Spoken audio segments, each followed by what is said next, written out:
Merci, monsieur le maire. Alors, très vite, avant d'appeler la ministre Siato, nous avons le ministre Éric Kaye, que nous avons honnêtement et avec tout le respect qu'on lui doit, demandé de passer après. Donc, on va appeler le ministre Éric Kaye. Après, ce sera à Foussiato. Éric Kaye, le ministre, s'il vous plaît. Nous allons saluer Charles Lobé, le grand journaliste. Nos grands sont toujours avec nous. Voici le ministre Éric Kaye. Vous m'écoutez aussi, vous pouvez aider à animer ces pauses musicales.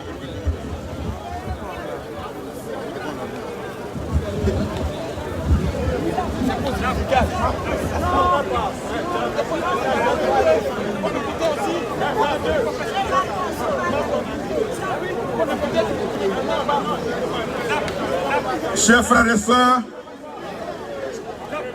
je vais souhaiter un peu de silence pour que nous puissions nous entendre. Serge, avant tout propos, nous voudrions, au nom de la plateforme EDS, nous incliner avec un grand respect devant la mémoire de nos jeunes qui tombent sous les machettes assassines des régimes aux abois. Et nous voudrions saluer le courage de tous ceux des nôtres qui font face pour notre cause commune à la barbarie qui est en cours en ce moment en Côte d'Ivoire. Comme vous le savez, le bilan est assez lourd. 4 morts, de nombreux blessés et disparus, tout ça pour la conservation du pouvoir. Mais nous espérons et nous sommes convaincus que ces épreuves que nous traversons aujourd'hui nous feront passer de l'étape de la superposition de notre soixantaine d'ethnies à un peuple et à une nation forte. Je voudrais tous vous saluer au nom de l'EDS, ensemble pour la démocratie et la souveraineté. Cette plateforme que vous connaissez très bien, qui a pour référent politique le président Laurent Gbagbo et qui regroupe des partis politiques, des organisations de la société civile, des personnalités politiques et civiles.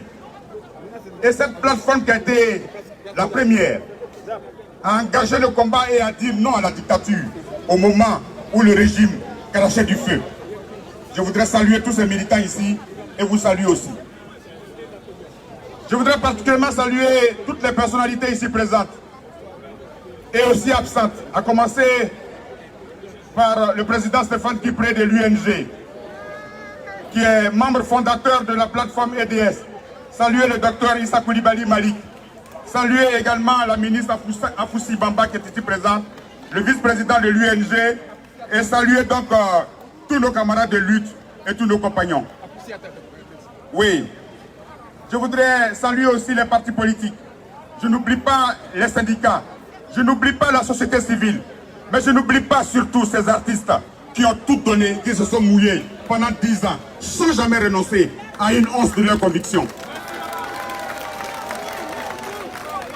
Pour une Côte d'Ivoire démocratique, je voudrais, en ce moment pathétique, vous adresser les salutations émouvantes du président Laurent Gbagbo,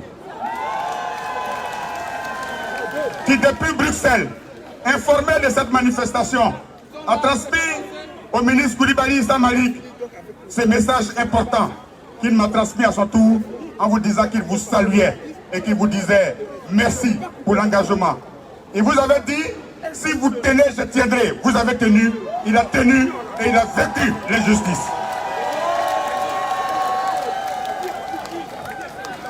Je voudrais vous saluer particulièrement tous les résistants qui depuis 10 ans, vous vous êtes sacrifiés, sans compter. Oui, résistants, vous avez tout donné, tout et tout. Femmes patriotes, militants, cyberactivistes, jeunes, vous avez tout donné. Je voudrais aussi saluer tous nos partisans et nos alliés de la résistance qui nous accompagnent en tant que parti politique frère français. Et je me réjouis de ce que, pendant que nous sommes en meeting, Jean-Luc Mélenchon a fait un tweet de grande importance pour nous apporter son soutien et sa solidarité. Je voudrais aussi saluer. Je dis donc merci à mon ami Jean-Luc Mélenchon et à toute la France insoumise. Comme je dis merci au Parti communiste français et à sa commission Afrique qui n'a jamais lésiné sur son soutien. Nous voulons vous dire, à vous patriotes et à vous jeunes résistants, que ce n'est pas à quelques mètres de la ligne d'arrivée que vous allez vous décourager et que vous allez baisser les bras. Pour quelques motifs que vous auriez à dire, je voudrais vous dire que nous devons apprendre à nous faire confiance mutuellement pour arriver jusqu'au bout et libérer notre pays. Parce que si vous renoncez et que vous laissez votre place, la moisson est grande et il faudra que nous soyons beaucoup d'ouvriers pour gagner la bataille. N'oublions pas, mes amis, n'oublions surtout pas que sur les côtes de l'Afrique de l'Ouest, du Libéria au Nigeria, en passant par le Ghana, le Togo et le Bénin, des dizaines de milliers de nos compatriotes sont encore en exil et ils attendent la libération de la Côte d'Ivoire pour entrer. C'est à eux que vous devez ce combat. Ils sont dans des camps d'exilés, des camps de réfugiés. Oui, vous leur devez de vous battre pour la fin de leur exil. Mais vous le savez, c'est un exil qui est contraire à notre constitution. C'est un exil qui est contraire à notre constitution. Et le premier de ces exilés, il s'appelle Laurent Gbagbo. C'est pour cela qu'il tenait à vous dire merci tout à l'heure là. Un combat. Oui, un combat n'a de noblesse que lorsqu'il sert le peuple. Tout combat n'a de noblesse que lorsqu'il sert le peuple. Et les peuples ont les dirigeants qu'ils méritent. Ce soir, cet après-midi de cette tribune, je voudrais tous vous inviter à faire en sorte que nous ayons aussi droit à des bons dirigeants. Et avoir des bons dirigeants, c'est nous engager et nous battre. Oui, la moisson est presque prête. Parce que si en 2010, la communauté internationale s'est laissée fasciner par une virginité de façade, aujourd'hui beaucoup d'eau ont coulé sous le pont Fouet-Bagny et sur le pont de Gaulle à Abidjan. De cette façon que tout le monde sait le résultat à Abidjan. Le résultat, il est sous nos yeux. C'est une insécurité galopante avec des microbes qui sont commis en vue de terroriser la population et des suspicions.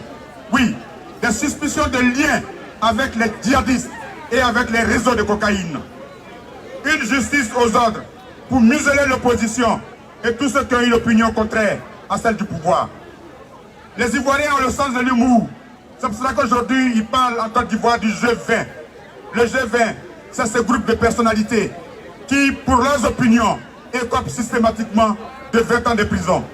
Vous avez vu les 20 ans de prison infligés au président Laurent Gbagbo dans une parodie de procès dit par contumace. Vous avez vu les 20 ans de prison infligés au maire Rakosi Benjo parce qu'il a simplement refusé que le PDCI soit l'attelage du RDR qui est né après lui. Le PDCI historique ne peut pas être l'attelage d'un parti comme le RDR. Vous avez aussi entendu des 20 ans qui ont été infligés à bien d'autres personnalités. Et cela, nous pensons que c'est inadmissible et inacceptable.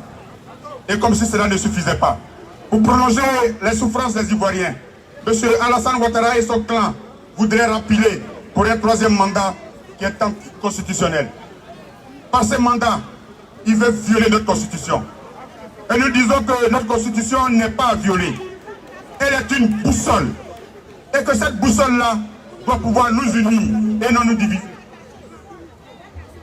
Oui, les partisans du chef d'État sortant parlent d'une mise à zéro du compteur.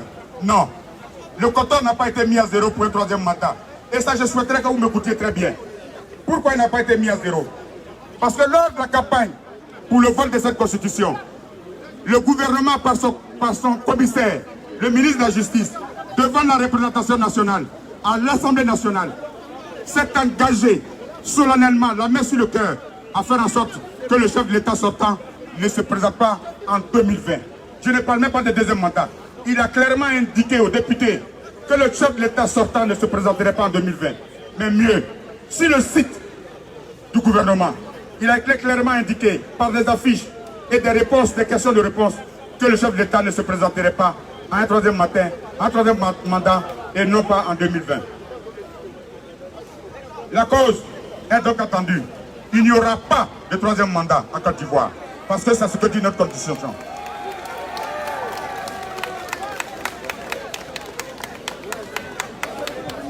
Mais à ceux qui parlent du troisième mandat, je voudrais leur poser une question.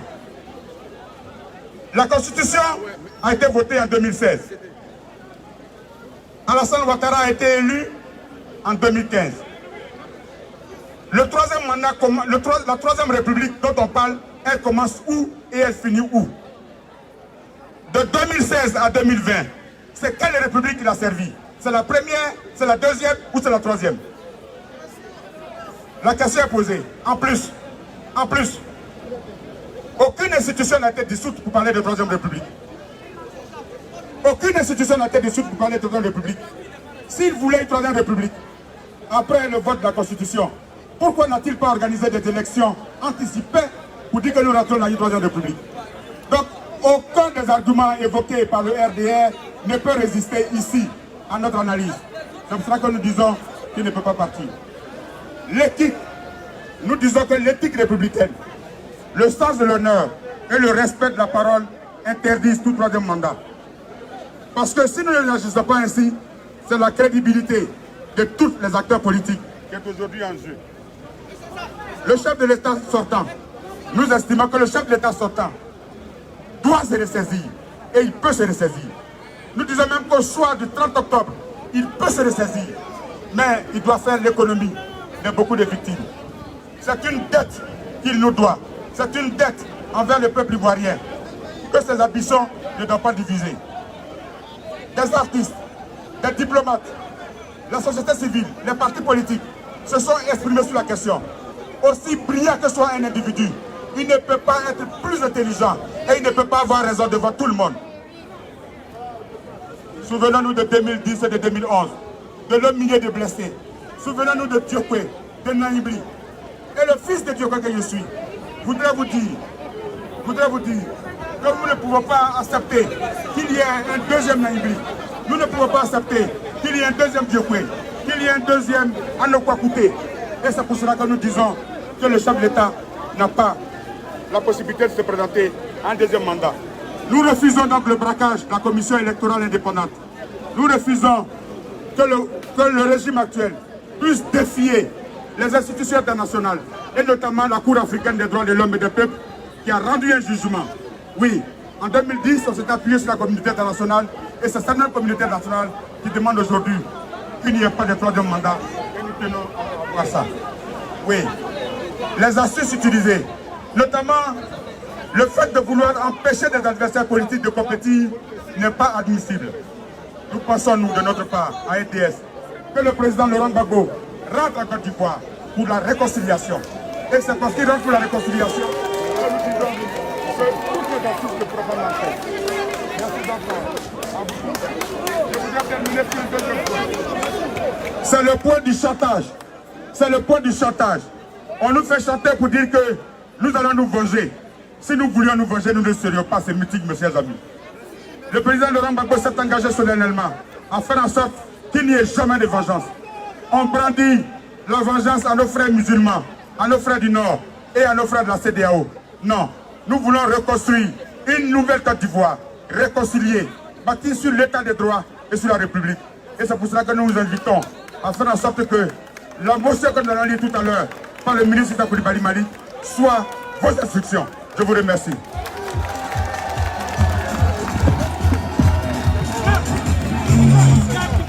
Bien. Nous allons appeler sans plus tarder la ministre. Nous allons appeler sans plus tarder la ministre Afousato Bamba. La ministre, elle a beaucoup de choses à vous dire. Surtout sur la réconciliation. On l'acclame très fort. Vive la Côte d'Ivoire. Vive la Côte d'Ivoire réconciliée. La ministre Afousato Bamba, s'il vous plaît. Libérez.